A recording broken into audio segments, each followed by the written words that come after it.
Buong suporta at dedikasyon ang ipinamalas ng Philippine National Police sa laban kontra agricultural economic sabotage sa pagdalo ni Acting Chief PNP Police Lieutenant General Jose Melencio C. Nartates Jr.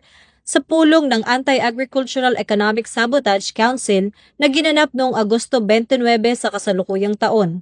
Pinangunahan ni Secretary Frederick Go, AAES Chairperson, ang pagpupulong na layuning paigtingin ang pagkilos ng pamahalaan laban sa mga mapanirang gawain tulad ng smuggling, hoarding at manipulasyon ng presyo ng produktong agrikultural na mas nagpapahirap sa ating mga magsasaka at mamimili. Sa kanyang pahayag, muling tiniyak ni Police Lieutenant General Nartates ang buo at matatag na suporta ng PNP sa adhikain ng AAES Council. Ayon sa kanya, hindi maaaring baliwalain ang banta ng mga sindikatong sangkot sa ilegal na kalakalan ng mga produktong agrikultural gaya ng bigas, sibuyas at asukal dahil ito'y hindi lamang isyu ng ekonomiya kundi pati na rin ng kapayapaan at kaayusan. Ang pagtatag ng AAES Council ay bahagi ng mas malawak na estratehiya ng pamahalaan upang tiyakin ang katatagan ng supply ng pagkain, proteksyon ng mga lokal na magsasaka at kapakanan ng sambayanang Pilipino